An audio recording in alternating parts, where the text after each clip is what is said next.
Assalamualaikum warahmatullahi wabarakatuh. Perkenalkan, kami dari kelompok 6 akan mempresentasikan tentang manajemen kinerja.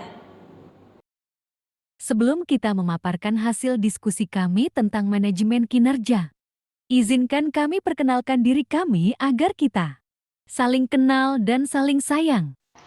Perkenalkan, nama saya Bilqis Salsabila, biasanya dipanggil Bilqis.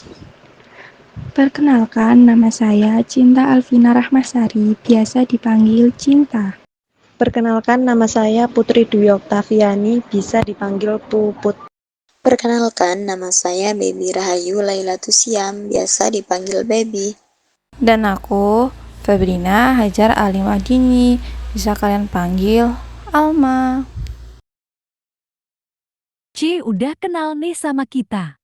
Ini saatnya kami mempersembahkan hasil diskusi kami yang berjudul manajemen kinerja. Sebelum masuk ke materi, apakah sudah kenal yang namanya manajemen kinerja? Tontonin terus ya. Konsep pengertian manajemen kinerja. Manajemen kinerja menurut Armstrong dan Baron yaitu sebagai pendekatan atau cara yang strategis dan terintegrasi melalui pengembangan kemampuan individu dan tim dalam upaya mencapai kesuksesan organisasi secara berkelanjutan. Manajemen kinerja membantu mengintegrasikan sasaran organisasi, kelompok, dan juga individu, terutama dalam mengkomunikasikan sasaran dan mengedepankan nilai-nilai organisasi. Tahapan dari manajemen kinerja. Selanjutnya yaitu tahapan. Yang pertama, fase perencanaan atau planning. Menetapkan tujuan dan indikator kinerja yang spesifik, terukur, dapat dipercaya, relevan, dan berbatas waktu atau SMART. Rencana ini disusun secara top-down oleh manajemen yang diturunkan kepada karyawan. Yang kedua yaitu fase pelaksanaan dan pemantauan atau ongoing and monitoring. Melaksanakan rencana yang telah disusun sambil menjaga kinerja karyawan secara berkala, memberikan umpan balik untuk perbaikan. Yang ketiga yaitu fase evaluasi atau checking and reviewing, yaitu melakukan evaluasi menyeluruh terhadap pencapaian kinerja untuk menilai kemajuan dan mengidentifikasi masalah-masalah yang perlu diatasi. Yang keempat yaitu fase rewarding, yaitu memberikan penghargaan atau tindakan perbaikan berdasarkan hasil evaluasi untuk memotivasi karyawan dan meningkatkan kinerja. Fungsi dari manajemen kinerja. Fungsi dari manajemen kinerja melibatkan penetapan tujuan yang jelas, pemantauan dan evaluasi kinerja, pelatihan dan umpan balik untuk pengembangan karyawan, dan pengakuan atas pencapaian untuk meningkatkan motivasi kerja. Oleh karena itu, manajemen kinerja sangat penting untuk menghubungkan tujuan pribadi dengan tujuan organisasi, menghasilkan kesatuan yang mendorong pertumbuhan dan produktivitas. Tujuan dari manajemen kinerja. Adapun tujuan dari manajemen kinerja, yang pertama yaitu tujuan strategis, di mana manajemen kinerja berfungsi untuk mengaitkan kegiatan karyawan dengan tujuan organisasi secara keseluruhan, yang membantu memastikan bahwa semua upaya individu dan tim selaras dengan visi dan misi organisasi, sehingga meningkatkan efisiensi dan efektivitas dalam mencapai target yang ditetapkan. Yang kedua yaitu tujuan administratif, di mana tujuan administratif dalam manajemen kinerja menyediakan dasar yang objektif untuk pengambilan keputusan administratif seperti evaluasi kinerja, promosi, dan pemberhentian karyawan. Dengan adanya sistem penilaian yang jelas, organisasi dapat membuat keputusan yang lebih adil dan transparan.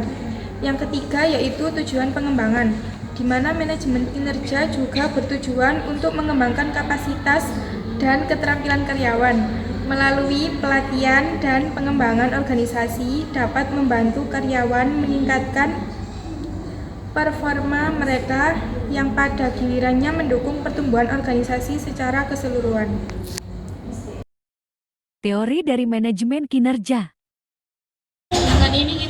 menggunakan teori Armstrong, di mana teori manajemen kinerja didefinisikan sebagai proses sistematis untuk memperbaiki kinerja organisasi dengan cara meningkatkan kinerja individu dan tim melalui kesepakatan bersama.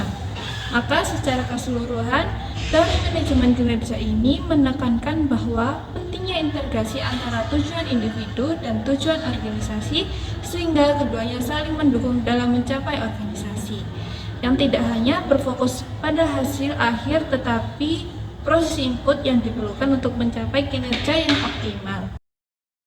Ini adalah salah satu contoh kasus tentang manajemen kinerja. Contoh studi kasus manajemen kinerja yaitu karyawan PT Garuda Indonesia mengancam mogok kerja akibat kinerja manajemen yang buruk dan pelanggaran terhadap perjanjian kerja bersama. Serikat Karyawan Garuda menilai tindakan manajemen sebagai pemberangusan serikat pekerja di tengah kondisi keuangan perusahaan yang memburuk akibat korupsi dan dampak pandemi COVID-19. Wakil Menteri BUMN Kartika Wirjoatmojo mengonfirmasi bahwa masalah tata kelola yang buruk dan kontrak sewa pesawat yang merugikan telah menyebabkan kerugian signifikan. Tanpa adanya perubahan dari manajemen, ancaman mogok kerja menjadi langkah nyata karyawan untuk mengekspresikan ketidakpuasan mereka. Ancaman mogok kerja dari karyawan akan menjadi langkah nyata untuk mengekspresikan ketidakpuasan terhadap manajemen yang dianggap tidak mampu mengelola perusahaan dengan baik. Solusi dari contoh kasus manajemen kinerja. Adapun solusi untuk mengatasi studi kasus yang terkait, yaitu untuk mengatasi masalah ini, perusahaan perlu melakukan restrukturisasi manajemen, termasuk mengurangi jumlah direksi dan mengganti posisi dengan profesional dari dalam perusahaan yang memahami masalah yang ada.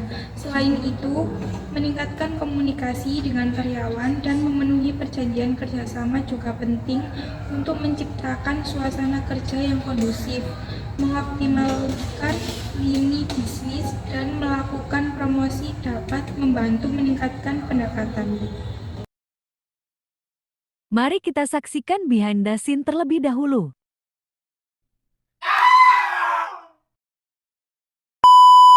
Ya kan istilah nangke.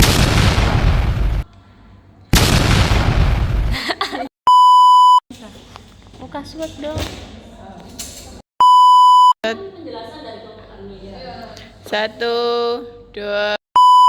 Yuk. Fungsi dari manajemen kinerja yaitu melibatkan penetapan tujuan yang jelas, pemantauan,